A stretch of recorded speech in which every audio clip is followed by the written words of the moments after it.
ಕಾಂಗ್ರೆಸ್ನಲ್ಲಿ ಬಂಡಾಯದ ಬಿಸಿ ತಣ್ಣಗಾಗ್ತಾ ಇಲ್ಲ. ಈಗ ಡಿನ್ನರ್ ಪಾಲಿಟಿಕ್ಸ್ ಮತ್ತೆ ಮುನ್ನೆಲೆಗೆ ಬರ್ತಾ ಇದೆ. ಎಸ್ ನೋಡಿ, ಕೈನಲ್ಲಿ ತಣ್ಣಗಾಗ್ತಾ ಇಲ್ಲ ಶಾಸಕರ ಬಂಡಾಯದ ಬಿಸಿ. ಬಂಡಾಯ ಹೇಳ್ತಾ ಇದ್ದಾರೆ ಶಾಸಕರು. ಮತ್ತೆ ಮುನ್ನೆಲೆಗೆ ಬಂದಿದೆ ಡಿನ್ನರ್ ಪಾಲಿಟಿಕ್ಸ್. ಆಗಸ್ಟ್ 13ಕ್ಕೆ ಅಸಮಾಧಾನಿತರ ಸಭೆ ನಿಗದಿಯಾಗಿದೆ. ಮಂತ್ರಿಗಿರಿ ಸಿಗದ ಹಿರಿಯ ಶಾಸಕರು ಮೀಟಿಂಗ್ ಅನ್ನು ಮಾಡ್ತಾರೆ. ಕಲಾಪಕ್ಕಾಗಿ ಬೆಂಗಳೂರಿಗೆ ಬರ್ತಾರೆ ಶಾಸಕರು. ಅಂದೇ ಸಮಾನ ಮನಸ್ಕರರೇನಿದ್ದಾರೆ ಅವರೆಲ್ಲ ಸೇರಿ ಮೀಟಿಂಗ್ ಮಾಡೋದಕ್ಕೆ ನಿಗದಿಯನ್ನು ಮಾಡ್ಕೊಂಡಿದ್ದಾರೆ. 35ರಿಂದ 40 ಶಾಸಕರು ಒಂದೇ ಕಡೆ ಸೇರುವ ಸಾಧ್ಯತೆ ಇದೆ. 40 ಅಸಮಾಧಾನಿತರೇನಿದ್ದಾರೆ ಆ ಎಲ್ಲರೂ ಶಾಸಕರುಗಳು ಕೂತ್ಕೊಂಡು ಮೀಟಿಂಗ್ ಮಾಡ್ತಾರೆ. ಪಕ್ಷ ನಮ್ಮನ್ನು ಗುರುತಿಸ್ತಾ ಇಲ್ಲ, ಹೈಕಮಾಂಡ್ ನಮ್ಮನ್ನು ಗುರುತಿಸ್ತಾ ಇಲ್ಲ, ಮತ್ತು ಯಾವ ಕಾರಣಕ್ಕೆ ನಾವು ಪಕ್ಷದಲ್ಲಿರಬೇಕು? ಎಲ್ಲರೂ ಒಂದು ಒಮ್ಮತದ ನಿರ್ಧಾರಕ್ಕೆ ಬರೋಣ, ಪಕ್ಷದ ಮುಂದೆ ನಮ್ಮ ಬೇಡಿಕೆಗಳಿನ ಇಡೋಣ. ಅದಕ್ಕೂ ಕೂಡ ಸರ್ಕಾರ ಒಪ್ಪದೇ ಇದ್ರೆ ನಾವು ಏನು ಮುಂದಿನ ನಿರ್ಧಾರವನ್ನು ತೆಗೆದುಕೊಳ್ಬೇಕು ಅದರ ಬಗ್ಗೆ ಈ ಒಂದು ಮೀಟಿಂಗ್ನಲ್ಲಿ ಚರ್ಚೆ ಆಗುತ್ತೆ. ಡಿನ್ನರ್ ಪಾಲಿಟಿಕ್ಸ್ ಮತ್ತೆ ಮುನ್ನೆಲೆಗೆ ಬಂದಿದೆ. ಇವಾಗ ಸಚಿವ ಸಂಪುಟ ವಿಸ್ತರಣೆ ಆಯಿತು ಆವಾಗಲಿಂದ ಡಿ ಕೆ ಶಿವಕುಮಾರ್ ಅವರಿಗೆ ಒಂದಿಲ್ಲದೆ ಒಂದು ತಲೆನೋವು. ಆಗೋಕ್ಕೂ ಮುಂಚೆ ದೆಹಲಿ ನಾಯಕರ ತಲೆನೋವು ಆಗೋಗಿತ್ತು. ಹೈಕಮಾಂಡ್ ಒಪ್ಪಿಗೆನೇ ಕೊಡ್ತಾ ಇರಲಿಲ್ಲ.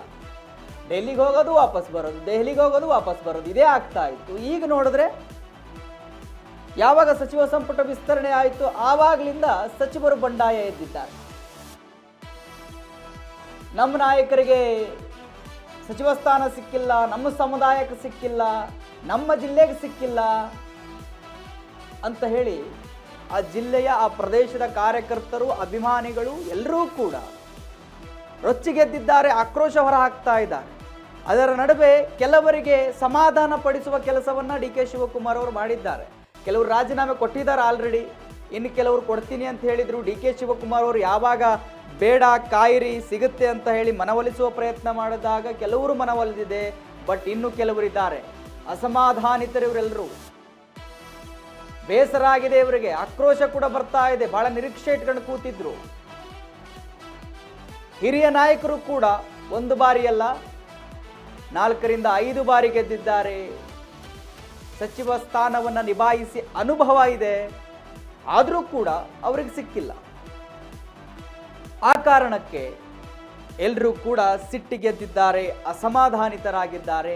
ಮೀಟಿಂಗಿಗೆ ನಿಗದಿಯನ್ನು ಮಾಡ್ಕೊಂಡಿದ್ದಾರೆ. ಆಗಸ್ಟ್ 13ಕ್ಕೆ ಸಭೆ ಇದೆ, ಅಸಮಾಧಾನಿತರ ಸಭೆ. ಸಮಾಧಾನ ಆಗಿಲ್ಲ ಅವರಿಗೆ. ಪಕ್ಷದಲ್ಲಿ ಅವರಿಗೆ ಸಿಗಬೇಕಾದ ನಿಲುವುಗಳು ಸಿಗ್ತಾ ಇಲ್ಲ. ಅವರು ಏನು ದುಡಿದಿದ್ದಾರೆ ಕಾಂಗ್ರೆಸ್ ಪಕ್ಷಕ್ಕೋಸ್ಕರ, ಪಕ್ಷ ಅವರನ್ನ ಗುರುತಿಸ್ತಾ ಇಲ್ಲ. ಬಹಳ ನಿರೀಕ್ಷೆ ಇತ್ತು, ಬಟ್ ಅದನ್ನ ಹೈಕಮಾಂಡ್ ನಿರಾಸೆ ಮಾಡಿಬಿಟ್ಟಿದೆ.